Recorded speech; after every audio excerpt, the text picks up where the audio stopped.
sobremodo excelente. O que Paulo está fazendo aqui? Ele está colocando o amor no centro desse tema espiritualidades. Ele iniciou falando de unidade, porque a carga maior de Paulo era com respeito à divisão no corpo. Já citamos lá no capítulo 3, ele vai dizer: há ciúmes, há contendas entre vós, há partidarismos, uns dizem eu sou de Paulo, outros são de Apolo, outros são de Cefas, e etc. E aquele grupo, entre aspas, os mais espirituais, eu sou de Cristo, né? O grupo que deveria dizer nós todos somos de Cristo, se apartou daqueles e disse eu sou de Cristo, tão divisivo quanto os outros, né? Então Paulo está tratando como carga central este tema, a divisão. Então essas são as carnalidades descritas nos 11 primeiros capítulos. Agora ele vira a página e passa para as espiritualidades. Podemos dizer que Paulo estava como que ansioso para entrar nessa sessão. Porque tratar com carnalidades é negativo, necessário, mas negativo. Mas Paulo quer falar das espiritualidades. Então ele vai falar da unidade, já falamos, capítulo 12, a diversidade na unidade e a beleza dela, e agora, então, ele entra nesse capítulo 13. E eu passo a mostrar-vos ainda um caminho sobremodo excelente. Preste atenção primeiro, caminho. Paulo não está dizendo que amor é um sentimento. Paulo não está dizendo que amor é uma afeição, como já falamos de diversas maneiras nesses dias. Paulo está dizendo que amor é um caminho. Aquele que disse eu sou o caminho, a verdade e a vida. Então, caminho sobremodo excelente. Duas frases mais, antes de entrarmos nos detalhes desse capítulo 13. Muito especiais, ainda desse verso.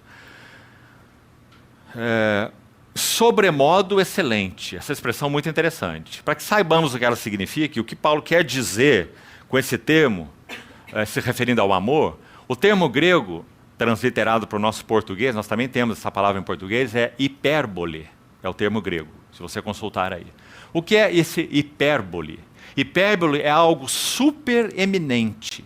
Não apenas algo eminente, mas super eminente. Por isso, hipérbole. Então é esse o termo que ele usa aqui. Ele está dizendo, o caminho que eu vou mostrar, não há nada semelhante a ele ou ao lado dele. Não tem dons, e então ele vai começar o capítulo assim, não tem línguas, não tem profecias, não tem conhecimento, não tem fé operosa a ponto de transportar montes. Eu vou mostrar o caminho da hipérbole, o caminho super eminente. É isso que ele faz usando essa palavra.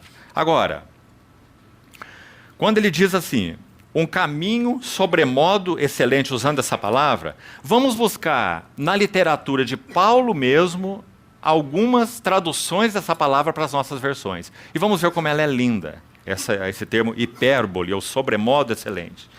Aí mesmo, na carta de Paulo, segunda carta de Paulo aos Coríntios, poucas páginas aí à frente, olha o capítulo 1, verso 8, como ela foi traduzida. A mesma palavra. 2 aos Coríntios 1:8.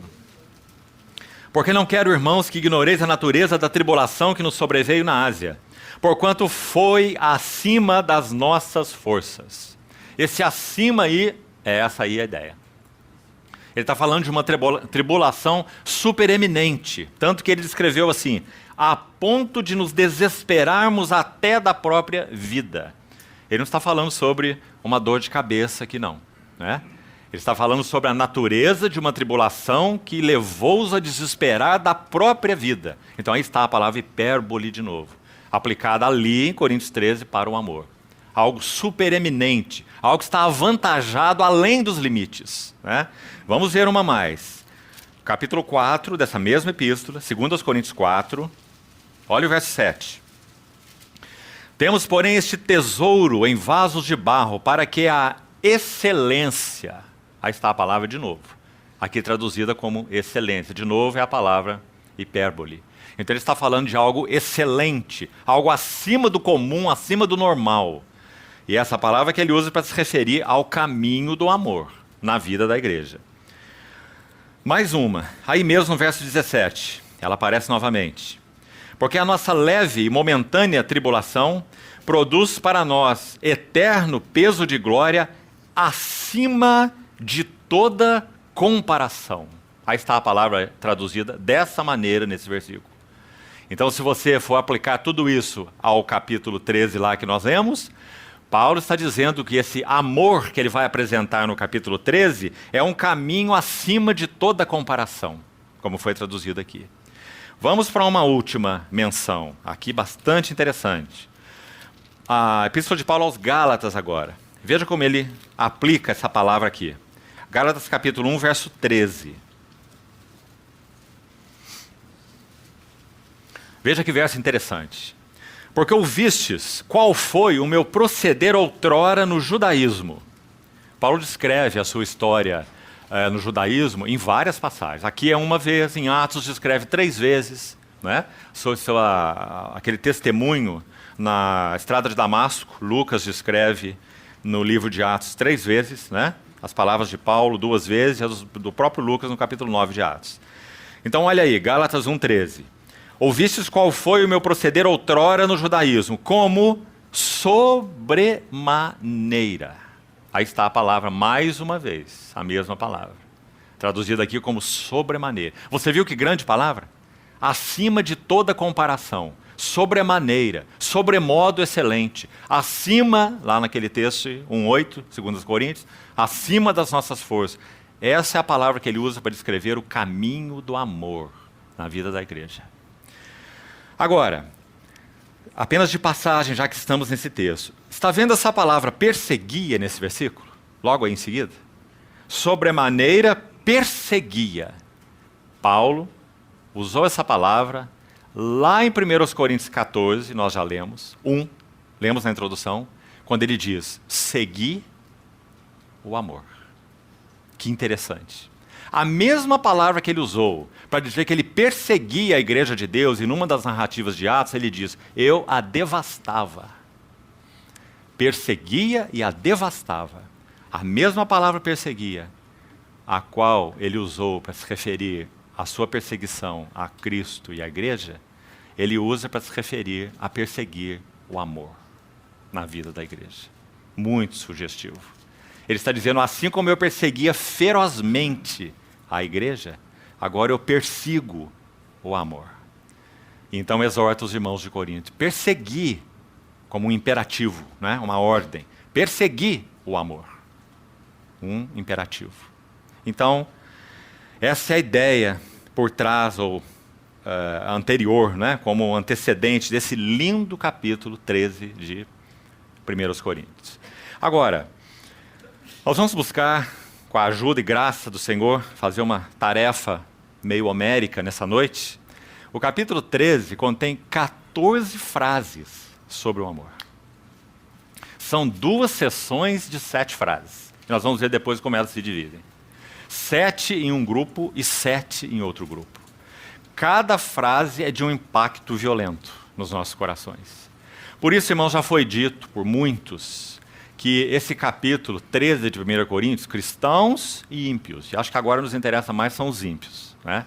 Que não há nada sobre amor na literatura filosófica ou clássica em qualquer nível que sequer se compare a 1 Coríntios, capítulo 13. Né? Porque a pena do Espírito Santo nas mãos de Paulo, falando sobre o caminho mais elevado da igreja, ou o caminho mais excelente da experiência espiritual, que tem sido o nosso encargo para esses dias. Então nós vamos ser muito ajudados se o Senhor for gracioso conosco, porque nós iremos ver aspectos extremamente práticos do caminho da experiência espiritual, ou caminho do amor, como Paulo apresenta aí. Mas ainda há algo importante antes de entrarmos nisso, necessário.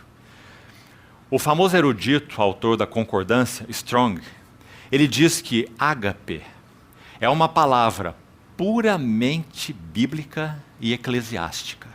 Sabe por que ele diz assim? Em toda a literatura grega clássica, já que ágape é uma palavra grega, não existe a palavra ágape. Ela é completamente desconhecida da literatura grega clássica. Todos os filósofos gregos. O que isso significa para nós? Eles usaram diversas palavras gregas. Há uma palavra grega para falar sobre o amor físico, eros. Há uma palavra para falar sobre o amor de pais para com filhos. Há um amor para falar, uma palavra para falar sobre amor entre amigos, filéu, storgeu, a outra palavra que citei anteriormente. Então há várias palavras que são usadas por ele.